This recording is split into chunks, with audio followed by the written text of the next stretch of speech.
everyone, this is your activity guide for 323 asynchronous counters with medium scale integration. I'm going to walk through what the activity is going to look like and review how we're modifying activity completion a little bit. So let's get started. First of all, manufacturers of integrated circuits often take digital circuit designs and that are usually implemented with SSI gates, which are like the series of flip-flops that we've done previously, and they create a medium scale integration circuit. And then the 74LS93 is a 4-bit counter, and that's an example of a medium scale integration. So in this activity, you're going to be using a simulator to create a 4-bit asynchronous counter that counts from 1 to 15. And then I will be doing a video next week to talk about suspending and resetting counts using asynchronous counters. So we're going to start by having you guys go to Circus Cloud. That link is going to take you straight there. As you know, because of current licensing limitations, we can't use Multisim Live.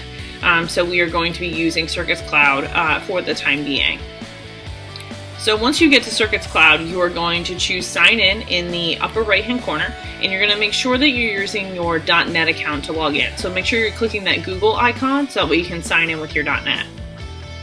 And the process looks a little bit like this. This GIF is on repeat, or GIF, depending on who you are, is on repeat inside of here. So once it starts over, you'll see you choose Sign In, and then choose the Google icon. You can then log in with your mcpsmd.net account. I was already signed into my browser, so I just selected it. And then that is how you sign in to Circuit Cloud. Once you're signed in, you're going to choose the circuit editor from the upper left top of the menu bar.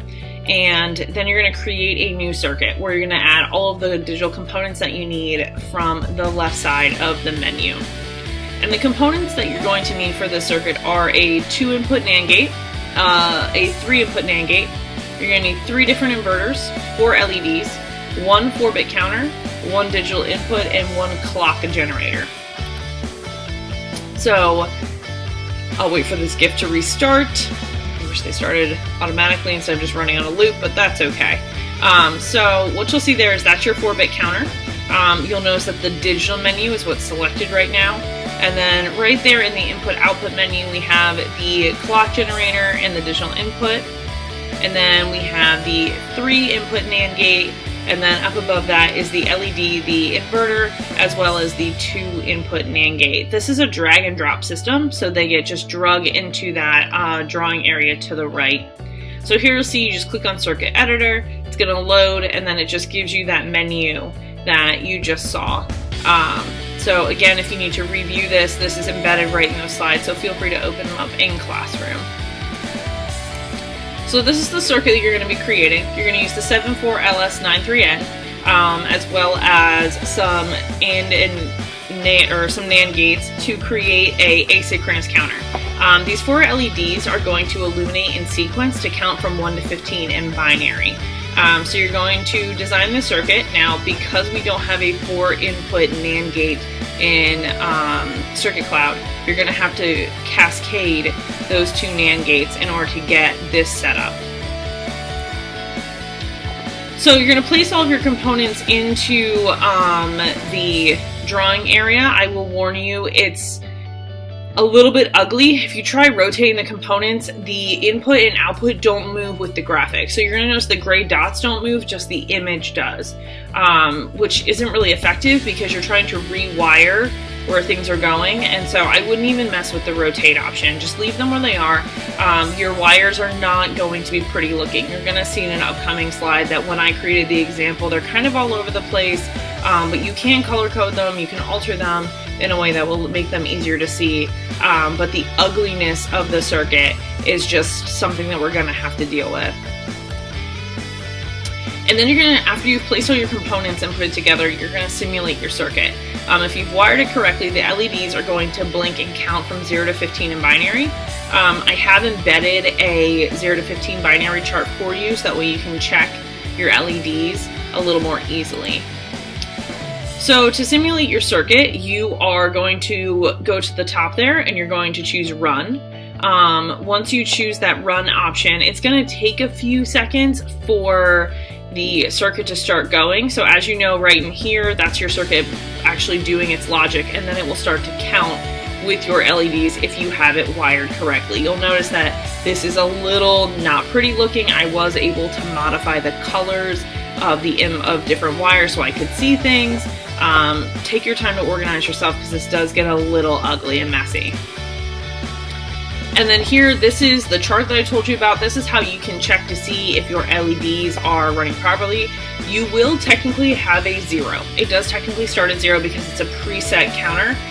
So none of them will be lit to start, and then your LED to the far right should indicate first to indicate 1, and then it will go through and follow this pattern. So anytime an LED is lit, that is indicating the 1. Anytime it's not lit, it is indicating the 0. So this is what you can use to check to make sure that your LEDs are running properly.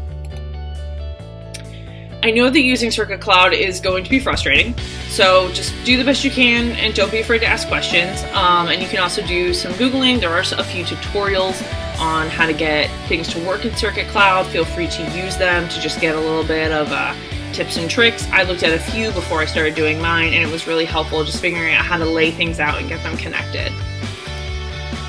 And then your submission for this assignment, Circuit Cloud is really nice in that you can share your circuit with me via link.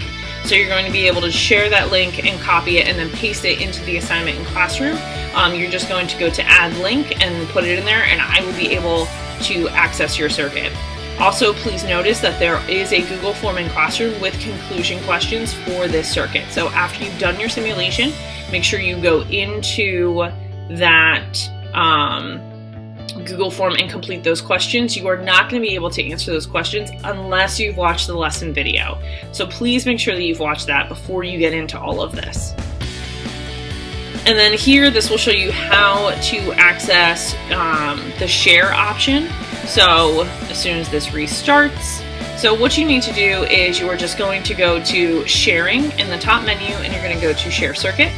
And then you're going to highlight that link. It's going to say only accessible by collaborators. You are just going to right click, copy, and then you can paste it into Google Classroom in your assignment.